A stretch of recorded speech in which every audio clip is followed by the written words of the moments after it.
All right. I think we have just one more we're waiting for, so I'll go ahead and start. March 28th. So reading from the Golden Present. The heading here is Tune to God's Frequency. I think what I want to do is read this with some alternatives of what God is and just allow you to hear it in all different kinds of ways with that notion. The best way to clean your system is to use sound. Simply choose any holy name you like and keep repeating it. Let your body vibrate with that frequency. In the beginning, you have to concentrate on that vibration within you. But as you continue, every cell in your body will begin to repeat your mantram or your prayer. Then the whole system, the whole personality, body, mind, everything will vibrate on that wavelength. The holy word is like a radio wave. When a mantram is given to you, you tune your personality to a particular frequency.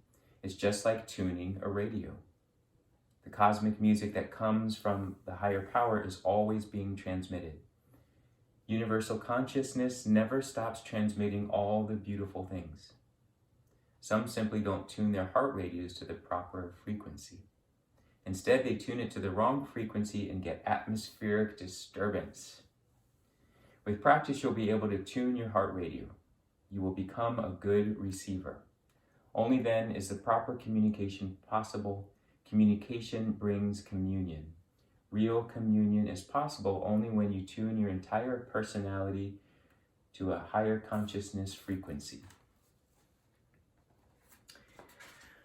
Reminder always that, when these are all excerpted elements from talks that Swami Satchidananda gave in different settings. So it's often in a satsang, maybe people were asking questions, or he was just simply sharing to people who are on a path of seeking spiritual awakening. And so a lot of his words and what he's offering is to people who have already kind of made some kind of, connection with the yogic teachings. But I feel like even like something like this, I think about what's going on in the world today. We think about, what frequency are some people spending their energy absorbing or connecting with? Why are all these, what influences what? What kind of behaviors, what kind of input are you bringing into your life or your world that creates a certain, in this, context of vibration of reaction or response or interaction. Vibration is talked about so much in spirituality, sound, the waves, sometimes we think about these are things we don't see, just like we don't see microwaves, we don't see, cellular waves, we don't see, but there's all these things that can be measured.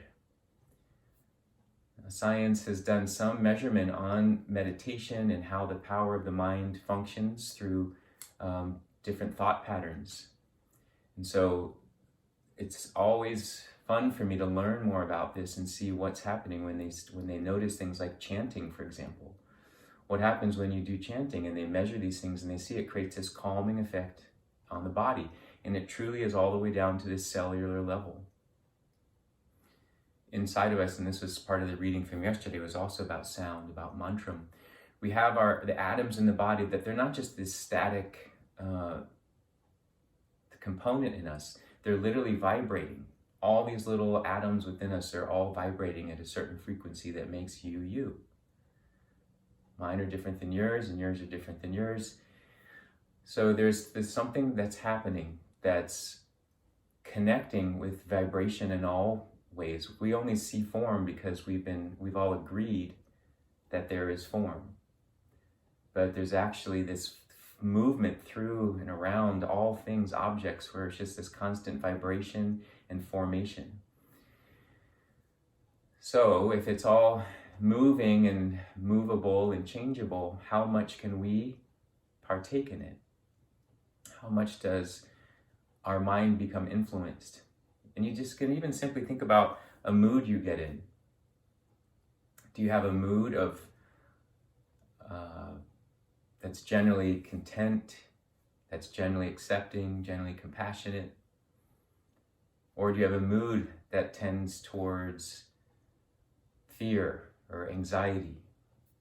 So we think about, there's a certain level of vibration that all of those things have. And it can shift. And you've probably all seen that in yourselves. Like when you take a yoga class, sometimes you can kind of forget about things.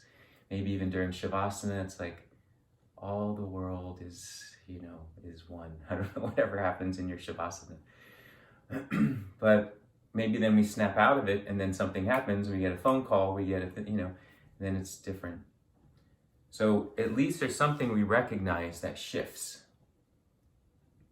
And how much can we lean in towards things that help us shift to our best, that help us understand there's a flow that can help us be more present and conscious.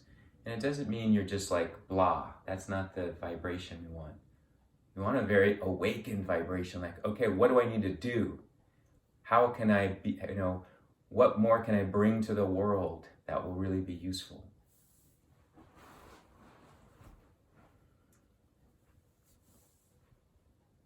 Let your eyes close. Just make note of anything that came up for you, or aware of what does influence you. What are the things that create an uplifted feeling? What creates a heavy feeling? What just is life? What just feels is inevitable or possible? Or what do you feel right now?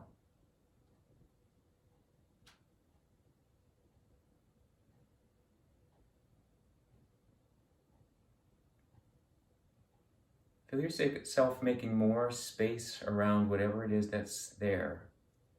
And then imagine you can make even more space, observe from a farther distance.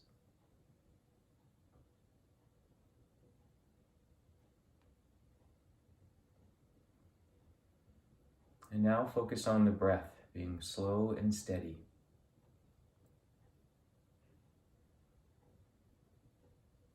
The breath giving you more space, more time to be able to observe. Less of an immediate reaction, more of a witnessing moment.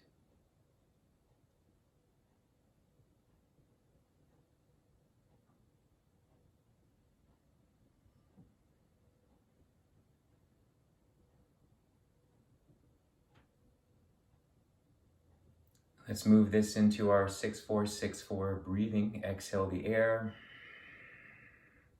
Inhale, 6, 5, 4, 3, 2, 1, suspend. Exhale, 6, 5, 4, 3, 2, 1, suspend. Inhale, 6, 5, 4, 3, 2, 1, suspend. Exhale, 6, 5, 4, 3, 2, 1, suspend. Last time. 6, 5, 4, 3, 2, 1, suspend.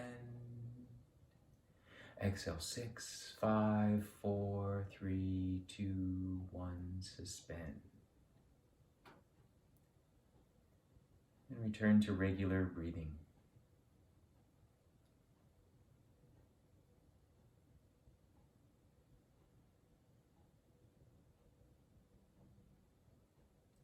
From this place, let's chant Om 3 times. Inhale.